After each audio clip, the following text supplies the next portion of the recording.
The camera shutter clicked just as the ocean breeze lifted the bride's veil into a perfect arc against the sunset. Stella Finnegan lowered her Canon, instantly knowing she'd captured the shot that would define this wedding album. What she didn't know was that across the beach, Zachary Vaughn was watching her instead of the ceremony, completely transfixed by the way she moved with such quiet confidence among the guests, seemingly invisible, yet somehow the most captivating person there. "Can you believe my little brother is finally tying the knot?" A voice startled Stella from behind. She turned to see Daniel Vaughn, the groom, clapping a hand on his best man's shoulder. "About time someone made an honest man of him," Zachary replied, though his eyes flickered back to Stella. Stella smiled politely and raised her camera. "Best man and groom shot. The lighting is perfect right now." Daniel threw his arm around Zachary. "Stella, this is my best friend since kindergarten, Zach. Zach, this is Stella, the photographer my Catherine insisted we hire. Apparently she's the best in the business." "Just doing my job," Stella said, adjusting her lens. "A little to the left, please." Zachary moved as directed, his custom-tailored suit shifting perfectly with his athletic frame. "You're being modest. I looked at your portfolio online." "Your work is exceptional." Stella felt her cheeks warm slightly, an unfamiliar reaction for someone who spent her days directing people far more important than herself. "Thank you. Now smile naturally, please." She captured several shots in quick succession, noticing how Zachary's smile seemed to deepen when he looked directly at her lens. There was something magnetic about him, but Stella reminded herself that wedding parties were full of attractive, charming people. It was part of the atmosphere. Nothing more. "How do you two know each other again?" Stella asked, making conversation as she reviewed the images on her display. Daniel laughed. "Oh, Zach and I go way back. He was there for all my terrible life choices, and I was there when he sold his first company and bought that ridiculous yacht." Stella's eyes widened slightly. "A yacht? It's hardly ridiculous," Zachary countered, his tone light. "And it's more of a sailboat, really." "A 60-foot sailboat," Daniel corrected, rolling his eyes. "Zach here is just your average millionaire next door. You'd never know it by looking at him." Zachary looked uncomfortable with the direction of the conversation. "The ceremony's about to start." "Shouldn't you be getting ready to make the biggest mistake of your life, Dan?" As Daniel hurried off, Zachary lingered a moment longer than necessary. "He exaggerates. About everything." Stella smiled politely, already backing away to get into position. "Don't worry, I'm used to wedding hyperbole. I once had a father of the bride tell me he'd spent more on flowers than his first house." "Was he lying?" Zachary asked, falling into step beside her. "Not even a little bit." She laughed, then gestured toward the altar area with her camera. "I should really, of course. Duty calls." He nodded respectfully. "Maybe we can continue this conversation at the reception." Before Stella could respond, the string quartet began playing and she slipped away, moving silently between rows of white chairs to capture the processional. For the next hour, she focused entirely on her work, documenting tearful mothers, the groom's face as he saw his bride, the exchange of rings, and the triumphant recessional. This was what Stella loved most, finding the perfect angles to immortalize pure emotion. She barely noticed Zachary standing at Daniel's side throughout the ceremony, though her camera captured him dozens of times. It wasn't until she was reviewing shots during the cocktail hour that she realized how photogenic he was. Every image where he appeared seemed to have an extra dimension of warmth. She zoomed in on his face in one frame and noticed he wasn't looking at the bride and groom but directly at her camera, at her with an intensity that made her pause, find something interesting. Stella jumped, nearly dropping her camera as Zachary's voice came from just behind her. "Sorry, didn't mean to startle you," he said, offering a flute of champagne. "You looked like you could use a break. You haven't stopped moving since the ceremony began." Stella accepted the glass gratefully. "It's part of the job. If I stop, I might miss something important." She took a sip, the bubbles refreshing after hours of work. "Shouldn't you be mingling? Best man duties and all that." "I've delivered my toast, danced with the appropriate relatives, and made sure Daniel hasn't fainted from happiness yet. I'd say I've earned a few minutes of interesting conversation." He gestured to a nearby high-top table, away from the main crowd.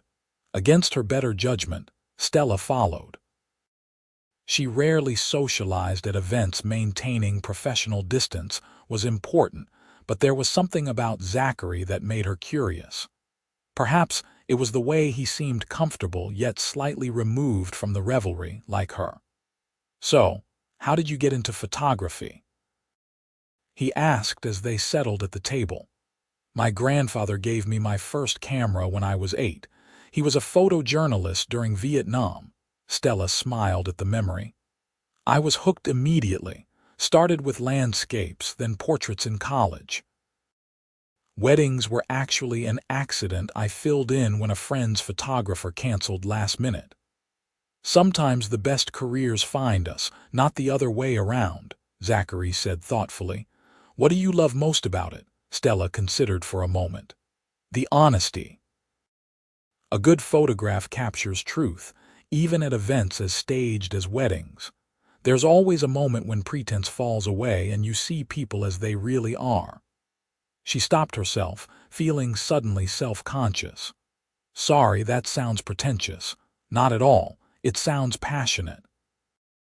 Zachary's gaze was unwavering. "Passion is refreshing." Something in his tone made Stella look up from her champagne. For a split second, she had the distinct impression he wasn't talking about photography at all. "And what about you?" she asked, deflecting. "Daniel mentioned something about selling a company." Zachary leaned back slightly. "I started a marine navigation software company right out of college. It did better than expected." "Hence the not ridiculous yacht," Stella smiled. "Hence the sailboat," he corrected with a grin. "I grew up sailing with my dad on Lake Michigan. When I could finally afford my own, it felt like coming full circle." He paused. "You should see it sometime. It's docked not far from here." Before Stella could respond, the wedding coordinator appeared, tapping her watch urgently. "Sunset photos in 5 minutes, Miss Finnegan." Stella nodded and stood quickly. "Duty calls again." "It seems to do that a lot," Zachary observed, standing as well. "Save me a dance later. I don't dance at weddings," Stella replied automatically. "Professional boundaries." "Right, of course." He didn't look convinced. "What about after the wedding, then?" Stella blinked, caught off guard by his directness. "Mr. Vaughn, Zach, please." "Zach, I'm here to work." "And after work?" His persistence was matched by a disarming smile that suggested he was used to getting what he wanted. Stella shouldered her camera bag. "After work, I'll be spending several hours backing up files and starting preliminary edits in my hotel room." "Sounds riveting." "It's part of delivering exceptional work," she countered, echoing his earlier compliment. His smile widened. "Tomorrow, then?" "Breakfast, before you head back to—" "Where are you based exactly?" "Chicago," she answered, surprising herself. She rarely shared personal details with clients or their guests. "And I have an early flight." Zachary nodded, accepting the rejection gracefully. "Then I hope our paths cross again. Stella Finnegan.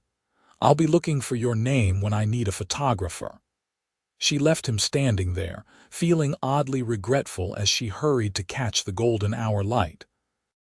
For the rest of the evening, she maintained her professional distance, though she couldn't help noticing how Zachary's eyes found her across the reception venue multiple times. Each time, he offered a small smile or raised his glass slightly in acknowledgement. By midnight, the reception was winding down. Stella was packing her equipment when she realized she hadn't seen Zachary for at least an hour. She told herself the slight disappointment she felt was ridiculous. He was just another wedding guest, albeit an unusually attentive one. After saying goodbye to the exhausted but blissful newlyweds, Stella headed back to her beachfront hotel. The night was still warm, and the sound of waves crashing against the shore provided a soothing soundtrack as she walked along the boardwalk. Her muscles ached from carrying equipment all day, but it was a satisfying kind of exhaustion. The hotel bar was still open as she passed through the lobby, and on impulse, Stella decided to treat herself to a nightcap. She rarely indulged during jobs, but the wedding was essentially over. She settled at the bar and ordered a glass of Cabernet, mentally reviewing the day's shots. She had captured some truly magical moments. Catherine and Daniel would be thrilled with their album. "Mind if I join you?" Stella nearly spilled her wine as Zachary slid onto the stool beside her. He had loosened his tie and rolled up his sleeves, looking far more relaxed than he had at the wedding. "How did you?" she began. "I'm staying here too," he explained quickly. "Pure coincidence, I promise. I was just heading up when I saw you come in." Stella raised an eyebrow skeptically. "The best man is staying at a different hotel than the rest of the wedding party," Zachary shrugged. "Daniel and Catherine booked blocks at 3 different hotels for guests. I preferred this one for the ocean view." He ordered a whiskey neat, then turned back to her. "But I can go if I'm intruding." Stella should have said yes, maintained that professional boundary she'd mentioned earlier. Instead, she heard herself say, "You're not intruding. It's a free country." "And a beautiful night," he added, lifting his glass when it arrived, to capturing moments of truth. She clinked her wine glass against his, unable to suppress a smile. "You're persistent, aren't you?" "I prefer determined," he corrected. "Life's too short for missed opportunities." "And what opportunity are you afraid of missing exactly?" Stella asked boldly, the long day and glass of wine loosening her usual reserve. Zachary considered her for a moment, his expression turning serious. "The opportunity to get to know the woman who sees truth through a lens, who works harder than anyone else in the room but never demands attention, and who, forgive me for saying so, looks absolutely stunning even after 14 hours on her feet." Stella felt warmth creep up her neck that had nothing to do with the wine. "That's quite a line." "Not a line," he countered. "An observation." She studied him, searching for insincerity and finding none. "You don't even know me. I'd like to change that." He took a sip of his whiskey. "Starting with breakfast tomorrow, before your early flight." Stella laughed despite herself. "You really don't give up, do you? Giving up isn't how you build a successful business," he said simply. "Or find exceptional people worth knowing." She should have found his persistence annoying, but there was something refreshingly straightforward about him. No games, no pretense, just honest interest. 7 a.m., she said finally. "The cafe here has decent coffee, but I'll need to leave by 8:30 for my flight." The smile that spread across Zachary's face made him look boyish and triumphant.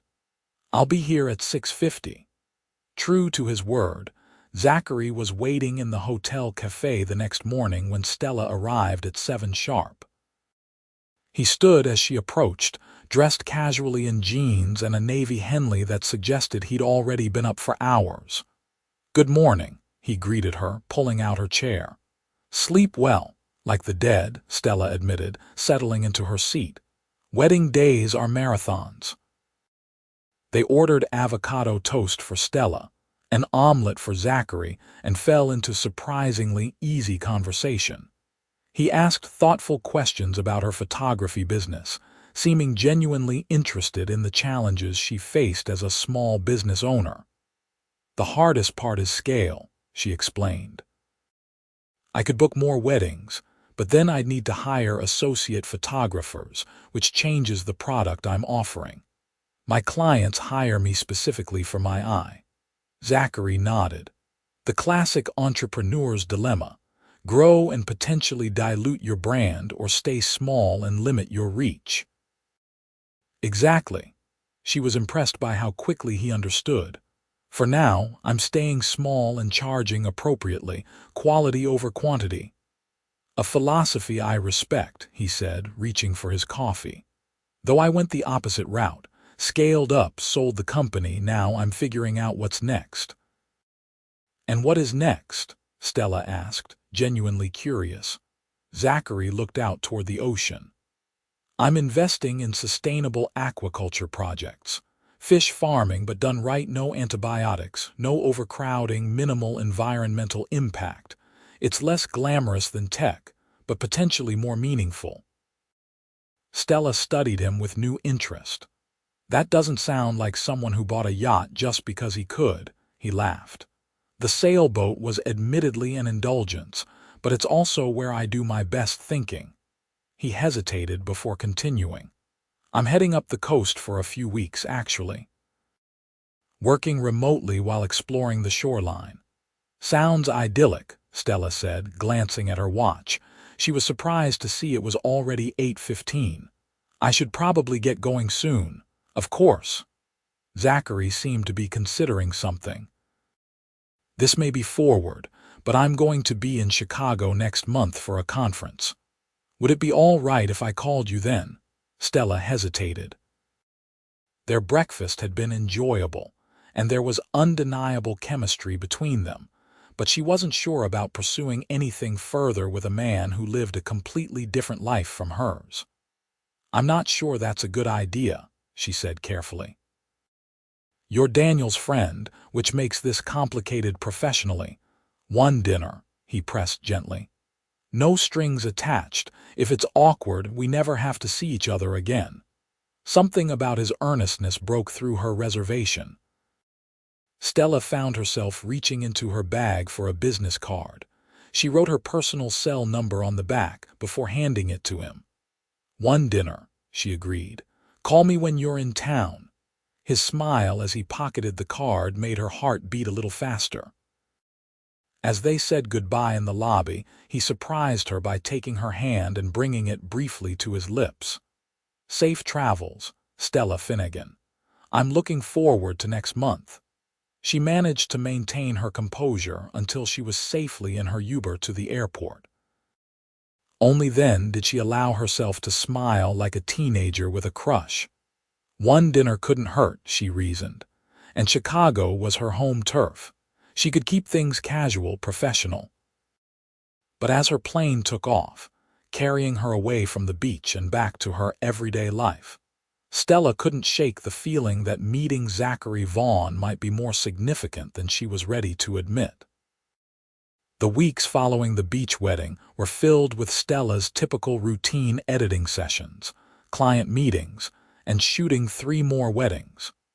She tried not to think about Zachary or wonder if he would actually call when he came to Chicago.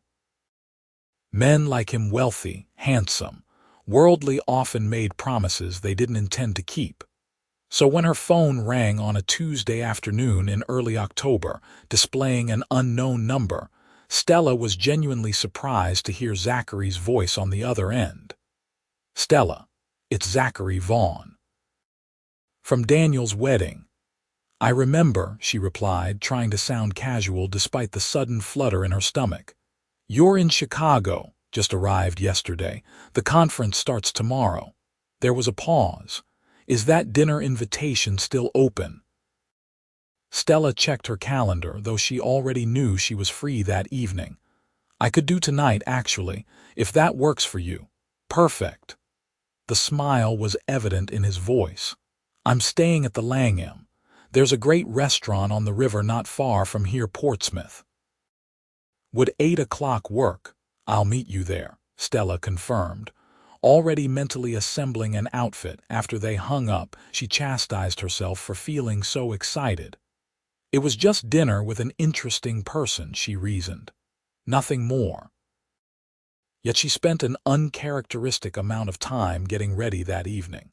finally settling on a deep green silk dress that brought out her eyes and a pair of heeled boots that made her feel confident. Portsmouth was upscale but not ostentatious, with floor-to-ceiling windows overlooking the Chicago River. Zachary was already seated when she arrived, rising to greet her with a warm smile that made her glad she'd put in the extra effort. "You look beautiful," he said simply, helping her with her chair. "Thank you." She settled in, taking in his tailored navy suit and the way it emphasized his broad shoulders. "How's the conference so far? Hasn't started yet, but I'm more interested in hearing about what you've been up to." He leaned forward slightly. "Any particularly challenging bridezillas since we last met?" The evening flowed as naturally as their breakfast conversation had. Stella found herself sharing stories about her most demanding clients, while Zachary described his journey from college entrepreneur to reluctant CEO to his current passion for sustainable aquaculture.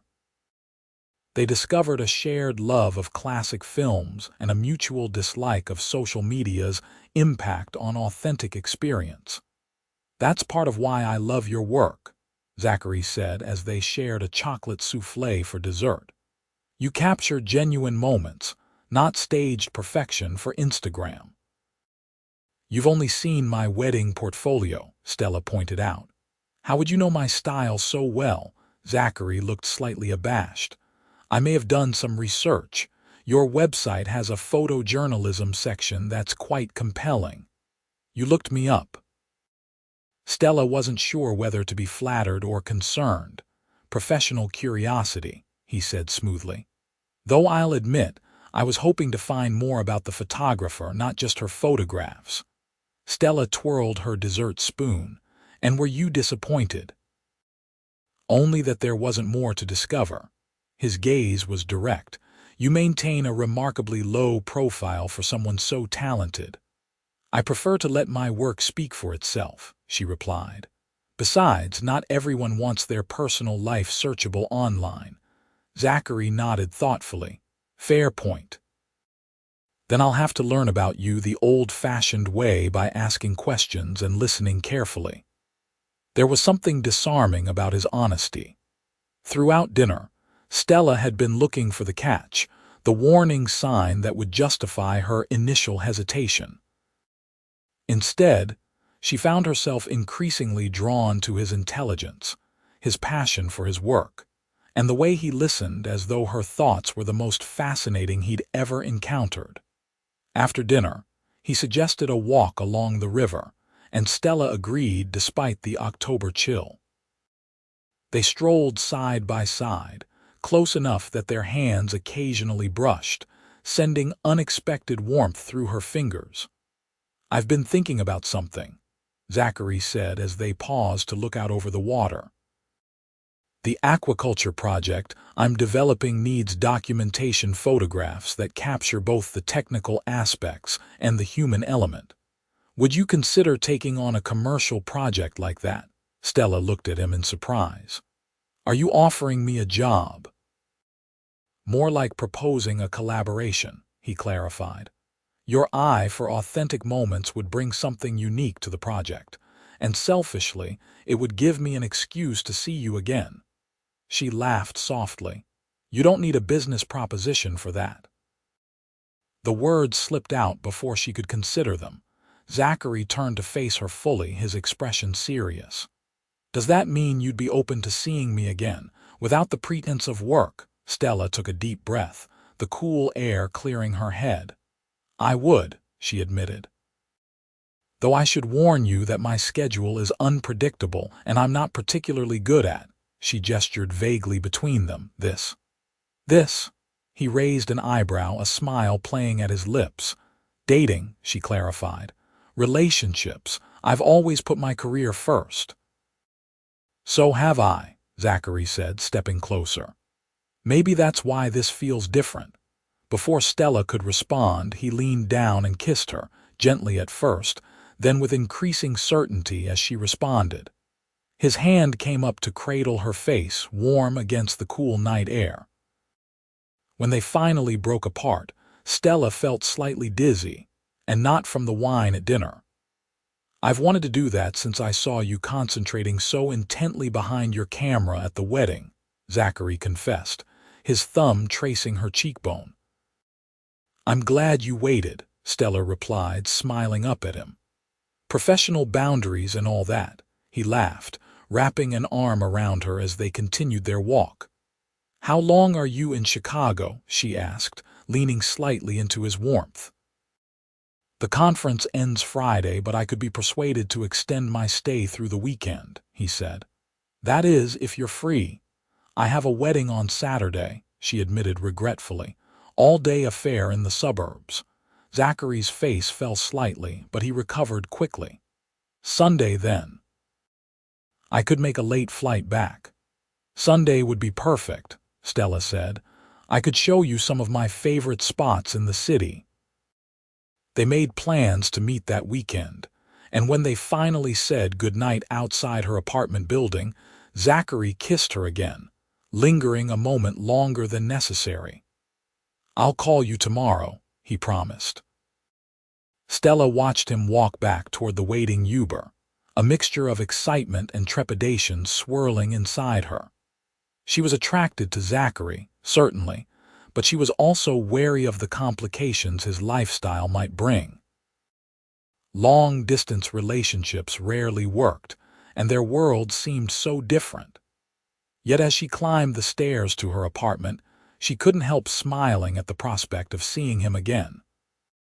True to his word, Zachary called the following evening, and they spoke for over an hour despite his busy conference schedule. The same happened Thursday and Friday, their conversations flowing from professional ambitions to childhood memories to favorite books. By the time Sunday arrived, Stella felt as though she'd known him far longer than a few weeks. She planned a day that showcased her Chicago, not the tourist highlights, but the hidden gems she loved.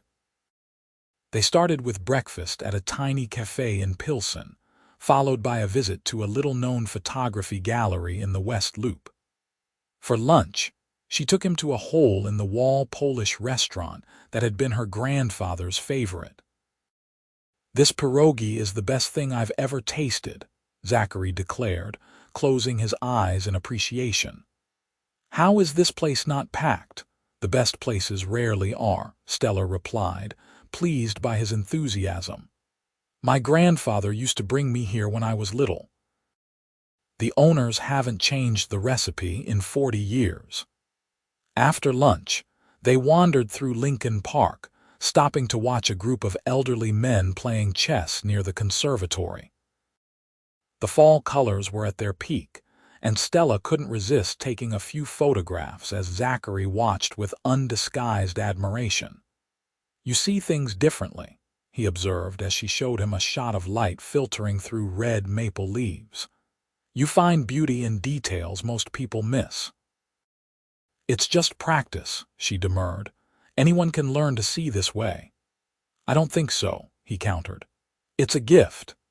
As afternoon turned to evening, they made their way to the lakefront, walking along the shore as the city lights began to twinkle behind them. The day had been comfortable, engaging, full of easy conversation and lingering glances. Stella couldn't remember the last time she'd felt so at ease with someone. "What time is your flight?" she asked reluctantly as they sat on a bench overlooking the water. Zachary checked his watch and winced. "In 3 hours, I should probably head to the airport soon." "I'm glad you stayed the extra days," Stella said, turning to face him. "I've had a wonderful time. So have I." He took her hand, interlacing their fingers. "Which makes what I'm about to ask even more difficult." Stella's heart skipped. "What's that?" "I'd like to see you again, obviously, but my schedule for the next few weeks is complicated. I'm flying to Seattle tomorrow for meetings, then to Boston, then back to my place in San Francisco." He paused. "But I'll be back in Chicago the first weekend of November. Would you have dinner with me then?" Relief flooded through her. She'd been bracing for something more challenging, a declaration that this had been fun but wouldn't work, perhaps. "I'd love that," she said simply. Zachary smiled, bringing her hand to his lips. "In the meantime, there's always the phone and video calls." "Very modern," Stella teased. "Though I warn you, I'm terrible at texting. I get absorbed in work and forget to check my phone for hours." Duly noted. He pulled her closer on the bench. "I'm not exactly glued to my phone either. Quality over quantity, remember," she nodded, touched that he remembered her business philosophy. "Speaking of which, I was thinking about your aquaculture project. I'd be interested in discussing it further professionally, I mean." "Really?" Zachary's face lit up. "That would be amazing. The project could really benefit from your perspective. Send me the details and I'll see if I can fit it into my schedule," Stella offered. "Though my wedding bookings take priority." "Of course." He checked his watch again and sighed. "I really should go." They stood, and Zachary pulled her into an embrace that felt both comforting and exciting. When he kissed her goodbye, Stella allowed herself to sink into the moment, memorizing the feeling of his arms around her, the scent of his cologne, the gentle pressure of his lips. "I'll call you tomorrow," he promised as they finally broke apart. "Safe travels," she replied, watching as he reluctantly walked away, turning once to wave before disappearing around the corner. On the train ride home, Stella tried to temper her expectations. Long-distance relationships were challenging under the best circumstances, and they had only just met. Yet she couldn't deny the connection between them felt unusually strong, a rare alignment of values, attraction, and mutual respect. True to his word, Zachary called from Seattle the next day, and they established a pattern of evening phone calls that quickly became the highlight of Stella's days. Though separated by thousands of miles, they grew closer through their conversations, sharing professional challenges, childhood stories, and increasingly, their hopes for the future. By the time November arrived, Stella found herself counting the days until Zachary's return to Chicago. She had 3 weddings booked that month but had deliberately kept the first weekend free. When he called to confirm his arrival time, she could hear the smile in his voice. "I'm taking a red-eye Thursday night," he explained. "I have meetings Friday morning, but I'm all yours from Friday evening through Sunday. If you're available, that is." "I am," Stella confirmed, trying to sound casual despite her racing heart. "I was thinking you might want to see my studio on Saturday, if you're interested." "I'd love that," Zachary said warmly. "I've been curious about where the magic happens." The reunion exceeded Stella's expectations. Zachary arrived at her apartment Friday evening with flowers and a bottle of wine, looking tired from travel but genuinely thrilled to see her. Their dinner reservation was forgotten as they talked for hours on her couch, eventually ordering takeout and continuing their conversation well past midnight. Saturday morning, Stella took him to her studio in a converted warehouse in the West Loop.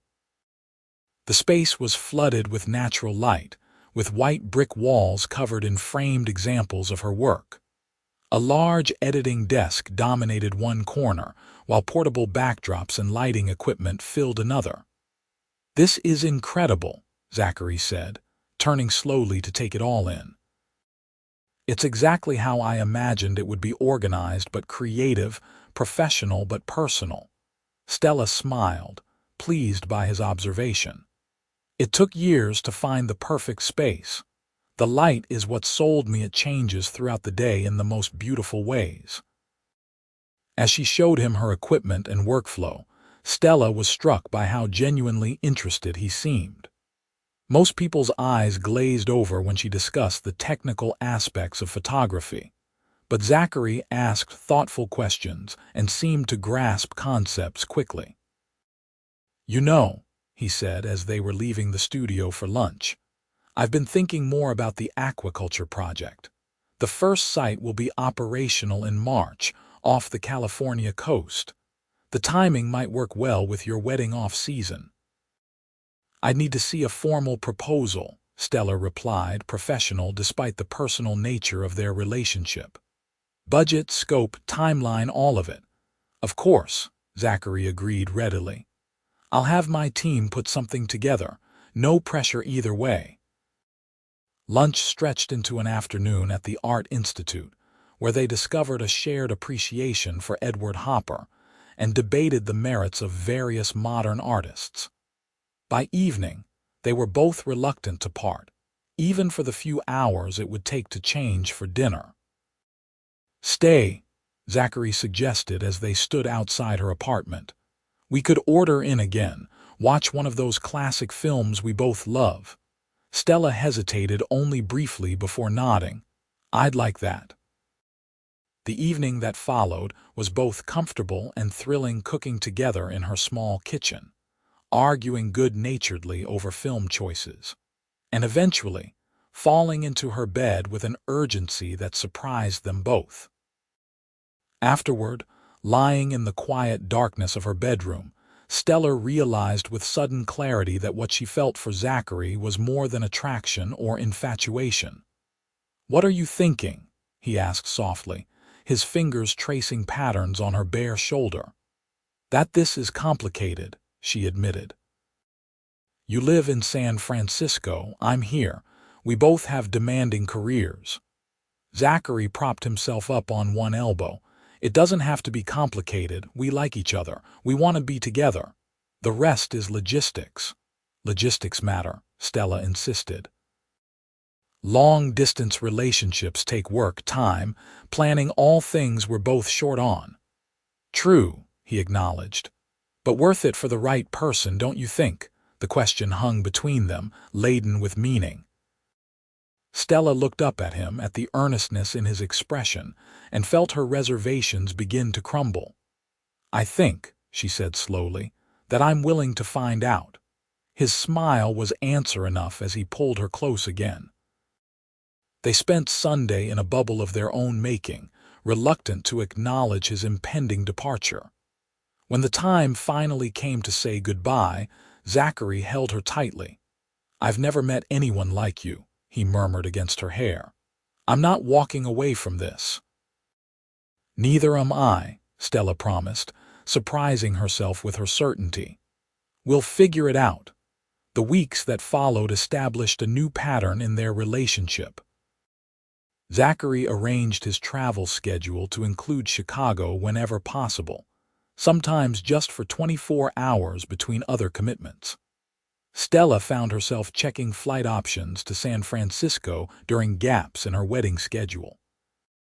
They spoke daily, shared details of their lives through photos and texts, and gradually, the distance between them began to feel less insurmountable.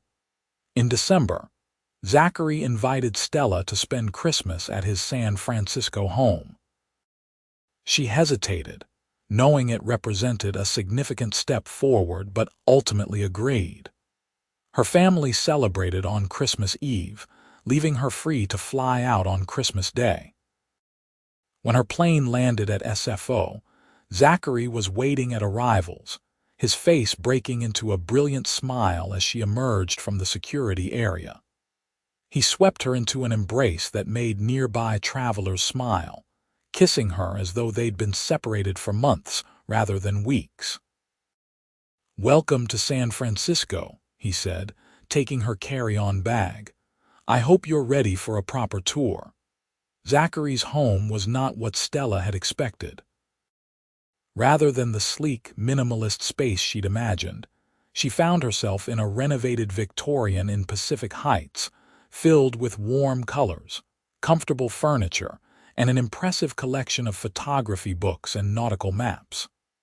"This is beautiful," she said honestly as he showed her around. "It feels like you. It's my anchor," he explained. "When I'm traveling constantly, it helps to have somewhere that feels genuinely like home."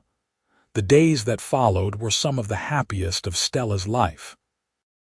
They explored the city together, taking long walks along the Embarcadero, visiting hidden neighborhoods, and eating at Zachary's favorite local restaurants. On New Year's Eve, he surprised her with a sunset sail on his infamous, not ridiculous yacht, which turned out to be exactly as Daniel had described, luxurious but not ostentatious, a reflection of Zachary's personality. As they watched fireworks over the bay at midnight, champagne glasses in hand, Zachary turned to her with unusual seriousness. "I've been thinking," he began, setting his glass down on the deck. "This back and forth is wonderful but exhausting. I want to see you more than a few days every few weeks." Stella's heart skipped. "What are you suggesting? I know your business is in Chicago, and I would never ask you to give that up," he said quickly. "But I'm wondering if we could find a compromise. Maybe I could spend more time working from Chicago, or we could look at splitting our time between both cities." The fact that he was considering such significant changes to accommodate their relationship touched Stella deeply. "I've been thinking about it too," she admitted. "My busy season is April through October, but the rest of the year is more flexible. I could potentially work from San Francisco part-time during the winter months." Zachary's face lit up. "Really? You'd consider that?" "I'm not just considering it," Stella said, realizing the truth as she spoke. "I want to make this work, Zach. You're too important to lose over logistics." He pulled her close, kissing her deeply as the fireworks continued to explode overhead. "I love you, Stella Finnegan," he whispered against her lips. "I think I have since I first saw you at that wedding." "I love you too," she replied, the words coming easily. "Even though you're ridiculous with your not ridiculous yacht." They laughed together, the sound carrying across the dark water as the new year began, a year that promised new challenges, but also new possibilities for them both. Over the next 6 months, they developed a rhythm that worked surprisingly well. Stella maintained her Chicago base, but traveled to San Francisco at least once a month during her slow season. Zachary adjusted his work schedule to spend extended weekends in Chicago, often working remotely from Stella's apartment during the day while she edited photos or met with clients. In March, Stella finally took on the aquaculture project, spending 2 weeks documenting the launch of the first sustainable fish farm off the California coast. The work was challenging and different from her usual photography, but deeply satisfying. Her images captured both the technical innovation and the human story behind the project, earning praise from environmental publications and generating positive publicity for the initiative. "These are extraordinary," Zachary said as they reviewed the final selection together in his San Francisco office. "You've managed to make something as technical as aquaculture feel personal and important." "Because it is important," Stella replied, scrolling through the images on her laptop. "And because the people behind it believe in what they are doing." Their personal and professional lives were becoming increasingly intertwined, yet somehow they managed to maintain healthy boundaries. Zachary never presumed to direct Stella's creative choices, and she never leveraged their relationship for professional gain. Instead, they supported each other's ambitions while building something meaningful together. As summer approached, bringing Stella's busiest wedding season, Zachary surprised her by leasing a small pied-à-terre in Chicago's Gold Coast neighborhood. "This way, I won't be underfoot in your apartment when you're trying to work," he explained as he showed her the sleek one-bedroom with views of Lake Michigan. "But I'll still be close enough to see you during your crazy season." The gesture touched Stella deeply. "You're really committed to making this work, aren't you?" "Completely," he confirmed, wrapping his arms around her waist. "You're worth every accommodation." By the 1-year anniversary of their meeting at Daniel and Catherine's wedding, Stella and Zachary had created a life together that spanned 2 cities, but felt seamless. They celebrated the occasion with a private dinner at the same beachfront restaurant where the wedding reception had been held. "I have something for you," Zachary said as they finished their meal, reaching into his jacket pocket. Stella's heart raced, wondering if this was the moment she'd been both anticipating and fearing. Their relationship had moved quickly, but with a certainty that neither had questioned. Instead of a ring box, however, Zachary produced a small envelope. "Open it," he encouraged. Inside, Stella found a deed to a property, a historic lighthouse keeper's cottage on the Northern California coast. "What is this?" she asked, confused.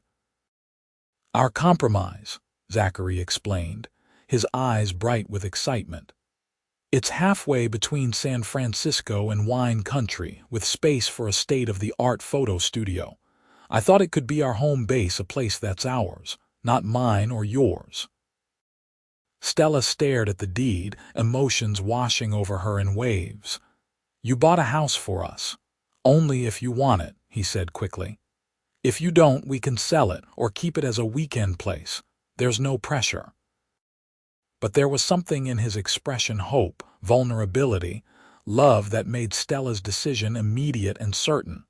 "I want it," she said firmly, reaching across the table to take his hand. "I want to build a life with you, Zach. A real one, not split between cities." Relief flooded his face. "You're sure? What about your Chicago business?" "I've been thinking about that," Stella admitted. "I could keep the studio but be more selective about the weddings I take. Focus on high-end destination events, editorial work, and special projects like your aquaculture initiative. Quality over quantity, remember?" "I remember," he said softly, squeezing her hand. "But I don't want you to give up anything that matters to you." "I'm not giving up," she corrected him. "I'm choosing us." Zachary's smile was radiant as he reached into his pocket again, this time producing the ring box Stella had half expected earlier. "In that case, I have one more question for you." Stella's breath caught as he opened the box, revealing a vintage Art Deco diamond ring that perfectly reflected her aesthetic sensibilities. "Stella Finnegan," Zachary said, his voice steady despite the emotion in his eyes. "You captured me from the first moment I saw you. Will you marry me?" "Yes," she answered without hesitation. "Absolutely yes." As he slipped the ring onto her finger, Stella couldn't help but think of how differently things might have turned out if Daniel hadn't introduced them at the wedding a year ago. One chance meeting had changed everything: her career, her home, her future. "What are you thinking?" Zachary asked as they walked along the beach after dinner, her ring catching the moonlight. "That I'm glad your friend hired me to photograph his wedding," she said simply. "And that sometimes the best moments in life are the ones you never see coming. Even better when you have a photographer around to capture them," Zachary replied, pulling her close as the waves crashed against the shore. They were married the following spring in a small ceremony at their lighthouse cottage, with Daniel serving as Zachary's best man and Catherine as one of Stella's bridesmaids. For once, Stella had to trust someone else to capture the important moments, though she couldn't resist bringing her camera to the rehearsal dinner. "Some habits die hard," she explained to Zachary as she snapped candid shots of their closest friends and family. "I wouldn't want you any other way," he replied, watching her with the same admiration he'd shown that first day on the beach. As they exchanged vows with the Pacific Ocean as their backdrop, Stella thought about the journey that had brought them to this moment. From a chance meeting at his brother's wedding to building a life together, they had navigated distance, demanding careers and different backgrounds to find something real and lasting. The reception was held on the cottage grounds, with market lights strung between trees and long tables set up for an intimate dinner. During his toast, Daniel couldn't resist teasing his best friend. To think this all started because Zach couldn't take his eyes off the wedding photographer, he laughed, raising his glass. Some things are just meant to be. Later, as they danced under the stars, Zachary pulled Stella close. "Happy?" he asked softly. "Completely," she assured him, resting her head against his shoulder. "Though I still think it's a little ridiculous that a millionaire fell for the hired help." "Best financial decision I ever made," Zachary countered with a grin. "And for the record, you were never the hired help. You were the artist who saw the world differently, who taught me to see it differently too." As the evening wound down, they slipped away from their guests to stand at the edge of the property, looking out over the moonlit ocean. "What do you think happens next?" Stella asked, her arms wrapped around his waist. "Whatever we want," Zachary replied, kissing the top of her head. "That's the beauty of it. We get to decide our story from here." And as they stood together, planning their future against the backdrop of crashing waves, Stella knew with absolute certainty that their best photographs, their most genuine, truthful moments were still waiting to be captured in the days and years ahead.